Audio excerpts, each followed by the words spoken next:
Welcome to Pocket Women Lockpicking and Lock Sport. Today we are celebrating Lock Fumbler. Congratulations, mate, 1,000 subscribers. That is an awesome milestone. What Lock Fumbler would like us to do is to talk about our tips and tricks on how to pick a particular lock, what we have learned. Well, mine is the Master Lock 410 Lockout Takeout Lock, the 401 keyway. Well, one thing I learnt was perhaps bottom of the keyway isn't the way to go. Reason being is this is your core. Down here is the Bible, so that goes around like that.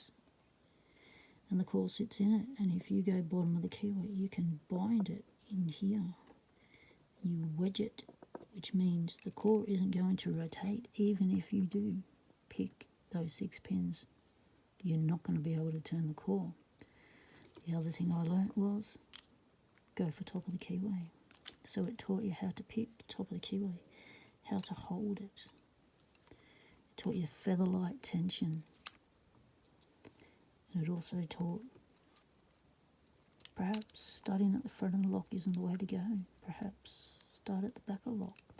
Perhaps not even start at pin 6. Perhaps pin 5 is what the lock likes. And then work your way down, gently feeling each pin.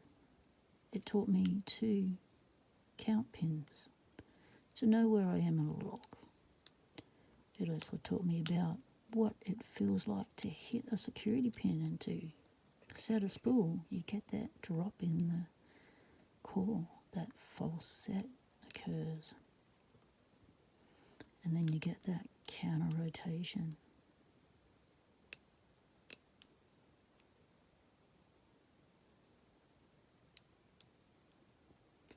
Taught me about really being able to focus on the lock and to know when I'm actually on the pin and not in between the pin. These pins are very tiny, so you have to be quite precise to get on them.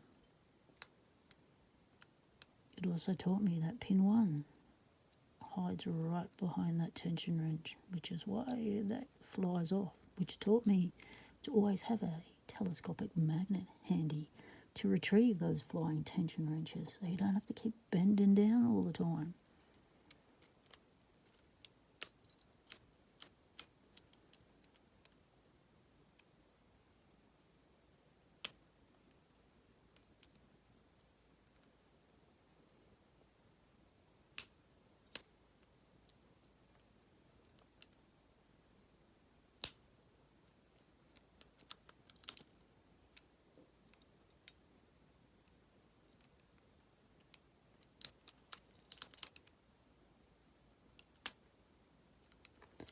It also taught me that once a tension wrench goes flying, if you gently place it back in, then it's not going to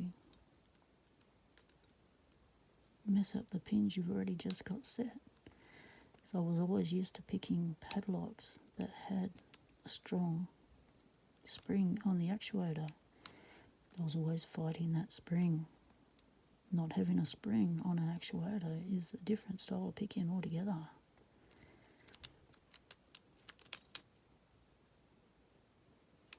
So this was the lock that started my lockout, tagout lock fascination, because this is the best core that Master Lock offers. It has to meet OH&S standards, which means it has to be of good tolerance and security pins and 6 pins and 1 key and all the other things that different countries require of a lockout tagout lock.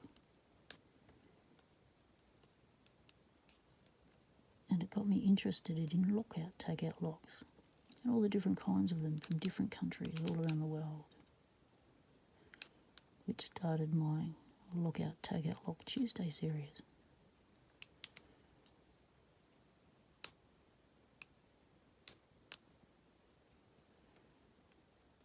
It taught me about varying tension. Sometimes super light tension, sometimes just firm it up a little bit.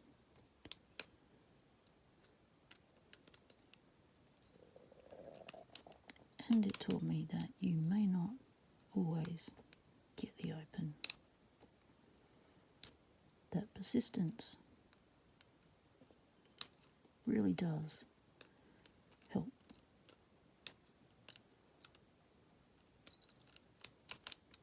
Taught me that when you're stressed or frustrated, your hand automatically tenses up, which means you're using stronger tension than you had anticipated without realizing it, which will also prevent you from getting an open.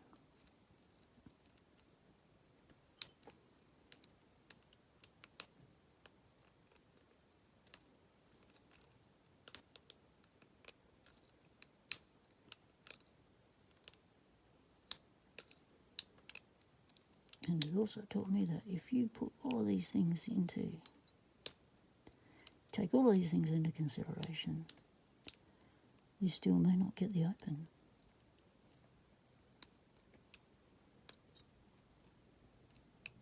Keep practicing, keep trying. They call it a milestone lock for a reason, because it does have all of those factors involved.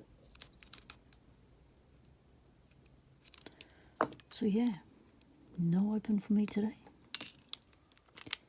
But opens aren't what this video is about. It's about sharing those tips and tricks with you so you can have fun getting this lock open. Check out Lock Fumbler, awesome member of the community, a very talented picker. Help them celebrate 1,000. If you're one of the 1,000 subscribers, get on over there. Get into the celebration. Start doing some videos. Let us know about your tips and tricks on how to pick the locks you like to pick. Thanks for watching. Stay legal. Temptation is everywhere.